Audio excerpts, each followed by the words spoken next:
श्री स्वामी समर्थ, जय जय स्वामी समर्थ. स्वामींचं नाव घेऊन मी आजच्या ह्या नवीन व्हिडिओला सुरुवात करते. हिंदू धर्मात पितृपक्षाचे विशेष महत्त्व आहे. पितृपक्षाला श्राद्ध पक्ष असेही म्हणतात. यंदा भाद्रपद महिन्यातील शुक्ल पक्षाच्या पौर्णिमेपासून म्हणजेच 7 सप्टेंबरपासून पितृपक्षाला सुरुवात होत आहे. तर पितृपक्ष अश्विन महिन्यातील कृष्ण पक्षाच्या अमावास्येपर्यंत असेल, म्हणजेच 21 सप्टेंबरला समाप्त होणार आहे. या दिवशी सर्व पितृ अमावास्या असणार आहे. ब्रह्मपुराणानुसार मनुष्याने पूर्वजांची पूजा केली पाहिजे आणि त्यांना तर्पण केले पाहिजे. श्राद्धाद्वारे पूर्वजांचे ऋण फेडले जाते. पितृपक्षात श्राद्ध केल्याने पूर्वज आनंदी राहतात. पितृपक्षात पूर्वजांच्या आत्म्याच्या शांतीसाठी तर्पण किंवा पिंडदान केले जाते. पितृपक्षात मृत्यूच्या तारखेनुसार श्राद्ध केले जाते.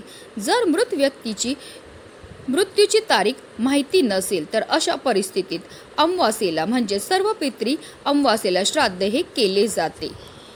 धार्मिक श्रद्धेनुसार जर पूर्वज आनंदी असतील तर जीवनात समृद्धी आणि संपत्ती येते.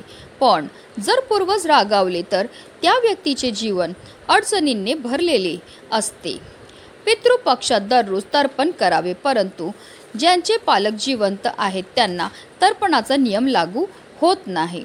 ज्यांचे पालक जिवंत आहेत त्यांनी दररोज सकाळी सूर्यदेवाला जल अर्पण करावे आणि त्यांच्या पूर्वजांचे आणि आवडत्या देवतांचे ध्यान करावे. जर आई वडील हयात नसतील किंवा दोघांपैकी एक हयात नसेल तर त्यांनी पितृपक्षात दररोज दक्षिणेकडे तोंड करून तर्पण द्यावे. तर्पण नेहमी पाण्यातून दूध आणि तीळ मिसळून करावे. पितृपक्षात गायीसाठी चारा किंवा अन्न तयार करावं. पहिली भाकरी गायीला खायला द्या. असे केल्याने देवी देवताचा आशीर्वाद मिळतो. शास्त्रामध्ये असे म्हटले आहे की पितृपक्षात पूर्ण भक्तीने गायीला चारा खाऊ घातल्याने श्राद्ध कर्माचे पूर्ण फळ मिळते आणि पितरही संतुष्ट होतात. पितृपक्षात दररोज सकाळी आणि संध्याकाळी दक्षिणेकडे तोंड करून पूर्वजांच्या नावाने दिवा लावावा. असे मानले जाते की पितृपक्षात पूर्वज दक्षिण दिशेकडून पृथ्वीवरील त्यांच्या नातेवाईकांकडे येतात. श्रद्धा या शब्दापासून श्राद्ध हा शब्द निर्माण झाला आहे. इहलोक सोडून गेलेल्या आपल्या वाडवडिलांना आपल्यासाठी जे काही केले त्याची परतफेड करणे अशक्य असते. त्यासाठी जे पूर्ण श्रद्धेने केले जाते ते श्राद्ध होय. पूर्वजांमध्ये देवताप्रमाणे वरदान आणि शाप देण्याची क्षमता असते असा उल्लेख गरुड पुराण आणि कठोपनिषद यासारख्या ग्रंथांत आढळून येतो. त्यामुळेच पूर्वजांना प्रसन्न ठेवण्यासाठी, कुटुंबातील सुख शांती समृद्धी कायम राहण्यासाठी आपल्याला आपल्या पितरांच्या नावाने पूजा, सेवा आणि दान हे करायचं आहे. आणि म्हणूनच या पितृपक्षाच्या 15 दिवसामध्ये कमीत कमी एकदा आपल्याला इथे अर्पण करायचे आहेत फक्त काळे तीळ. हे काळे तीळ अर्पण केल्यामुळे आपल्या जीवनामध्ये असणारा प्रकारातला प्रकार पितृदोष तर नष्ट होणारच आहेत, पण आपले पितृ आपल्यावर प्रसन्न होऊन आपल्याला ते सुखी संसाराचा आशीर्वाद देणार आहेत. त्यांच्या कृपेने आपल्या जीवनामध्ये असणारी जी संकट आहेत, विघ्न आहेत, दोष आहेत, दारिद्र्य ते दूर होऊन आपल्या संपूर्ण कुटुंबाची भरभरून अशी प्रगती होणार आहे. तर ती कुठे अर्पण करायचे काळे तीळ, कोणत्या वेळेत अर्पण करायचे त्याबद्दल सविस्तर आणि महत्त्वाची माहिती मी तुम्हाला या व्हिडिओमध्ये देणार आहे. तो व्हिडिओ पूर्ण पहा. आणि जर तुम्ही माझ्या चॅनलवर नवीन असतील तर चॅनलला सबस्क्राईब करा आणि शेजारी बेल आयकॉन सुद्धा प्रेस करा. हिंदू धर्मशास्त्रानुसार पूर्वजांच्या सदोष कर्माची फळे त्यांच्या वंशजांना भोगावी लागतात. यालाच आपण पितृदोष म्हणतो. ज्योतिषशास्त्रानुसार आपल्या जीवनात अनेक प्रकारचे दोष असतात. त्यापैकी एक म्हणजे पितृदोष. ज्या व्यक्तींचे पूर्वज सुखी नसतात त्यांच्या कुंडलीत हा दोष तयार होतो.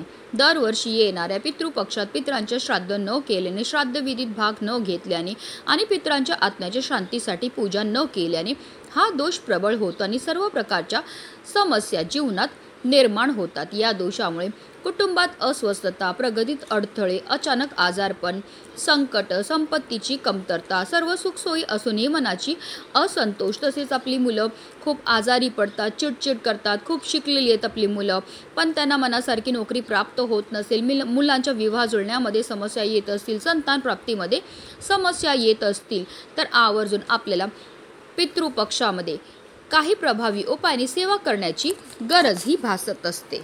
असं म्हटलं जातं की पितृपक्षामध्ये आपले पितृ मृत्यू लोकातून या भूतलावर येतात। ते कावळा, कुत्रा, गाय या रूपामध्ये असतात आणि ते आपल्याला पाहत असतात की आपण त्यांच्याकरता कोणत्या सेवा किंवा कोणते दान हे करत आहेत। पितृपक्षाच्या काळामध्ये आपल्याला दररोज सूर्यदेवांना जल हे अर्पण करायचे। एक तांब्याचा कळश घ्या, त्यामध्ये शुद्ध पिण्याचं पाणी भरून घ्या, त्यामध्ये थोडंसं गंगाजल टाकायचं, तसेच थोडेसे काळे तीळ टाकायचे आणि असं हे जल जे आहे ते आपल्याला सूर्यदेवांना अर्पण करायचं आहे। जल अर्पण करताना निरंतर आपल्याला ओम सूर्यदेवाय नमः, ओम आदित्याय नमः या मंत्राचा जप हा करायचा आहे। असं हे जल सूर्यदेवांना अर्पण केल्यामुळे आपल्या पितरांना मोक्षाची प्राप्तीही होत असते। तसेच पितृपक्षाच्या या काळामध्ये आपल्या घरामध्ये हांडा, कळशी जे पण आपण पाणी भरण्याचे भांडी असतात ती कधीही रिकामी ठेवू नये, त्या कायम भरून ठेवावे। कारण असं म्हटलं जातं आपल्या घरामध्ये जिथे पाण्याचा साठा असतो तिथे आपल्या पितरांचा निवास असतो। आता जर तुम्ही माठातलं पाणी पित नसतील तरी पितृपक्षाच्या या काळामध्ये तुम्हाला एक माठभर पाणी जे आहे ते आवर्जून आपल्या घरामध्ये भरून ठेवायचं आहे।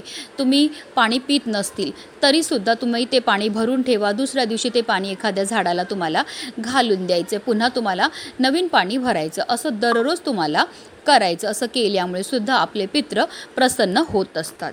आता हा उपाय तुम्ही कधी करू शकता तर पितृपक्षाच्या या 15 दिवसामध्ये तुम्ही कधीही हा उपाय जो आहे तो करू शकता की अगदी तुम्ही दररोज केला तरीही चालणार आहे। आता हा उपाय करण्याकरता आपल्याला सकाळी लवकर उठायचे, स्नान करायचे, स्वच्छ वस्त्र परिधान करायचे, देवपूजा करून घ्यायची आणि त्यानंतर आपल्याला एक तांब्याचा कळश घ्यायचा आहे, त्यामध्ये शुद्ध पिण्याचं पाणी भरून घ्यायचं आहे आणि त्यामध्ये आपल्याला एक चमचाभर काळे तीळ टाकायचे। काळे तीळ हे आपल्या पितरांना समर्पित आहेत आणि आपल्या घरामध्येच आपल्याला दक्षिण दिशेला तोंड करून उभं राहायचं आहे। आता घरामध्ये बाल्कनी असेल किंवा टेरेसवर जाऊन सुद्धा तुम्ही किंवा तुमच्या अगदी खिडकीमध्ये उभं राहून सुद्धा तुम्ही हा उपाय जो आहे तो करू शकता। ज्याप्रमाणे आपण सूर्यदेवांना जल अर्पण करतो त्याचप्रमाणे आपल्याला दक्षिण दिशेला तोंड करून हे जल जे आहे ते अर्पण करायचे। जल अर्पण करताना निरंतर आपल्याला ओम पितृदेवाय नमः, ओम पितृदेवाय नमः या प्रभावी मंत्राचा जप हा करायचा आहे। कारण दक्षिण दिशेला आपल्या पितरांचं, आपल्या पूर्वजांचं निवासस्थान मानलं जातं। उपाय अतिशय साधा आहे पण त्याचा प्रभाव एवढा मोठा आहे की हा उपाय केल्यामुळे आपले पितृ आपल्यावर प्रसन्न होतात आणि आपल्याला ते सुखी संसाराचा आशीर्वाद देतात। आता हा उपाय जो आहे तो कोणी करायचा तर आपल्या घरामध्ये जो कर्ता पुरुष आहे त्यानेच हा उपाय जो आहे तो करायचा आहे। त्याचबरोबर या पितृपक्षाच्या काळामध्ये वडाचं झाड असू दे किंवा पिंपळाचं झाड असू दे त्याला आवर्जून आपल्याला जल अर्पण करायचं। हे जल अर्पण करताना सुद्धा त्यामध्ये आपल्याला काळे तीळ हे अर्पण करायचे आहेत। कारण असं म्हटलं जातं पिंपळाच्या झाडामध्ये आपल्या पितरांचा निवासस्थान असतो आणि असं हे जल पिंपळ वृक्षाला किंवा वडाच्या झाडाला अर्पण केलं तर त्यामुळे आपले पितृ हे आपल्यावर प्रसन्न होत असतात। त्याचबरोबर या पितृपक्षाच्या 15 दिवसामध्ये आपल्याला कावळ्याला, गाईला तसेच कुत्र्याला आवर्जून घास हा खायला द्यायचे। कारण असं म्हटलं जातं पितृपक्षाच्या या 15 दिवसामध्ये आपले पितृ मृत्यू लोकातून या भूतलावर येतात। ते कावळा, कुत्रा, गाई या रूपामध्ये असतात आणि ते आपल्याला पाहत असतात की आपण त्यांच्याकरता कोणत्या सेवा किंवा कोणते उपाय हे करत आहेत। म्हणूनच व्हिडिओ जास्तीत जास्त लोकांपर्यंत शेअर करा जेणेकरून प्रत्येकाच्या आयुष्याचं कल्याण हो हीच मनामध्ये इच्छा। श्री स्वामी समर्थ, जय जय स्वामी समर्थ।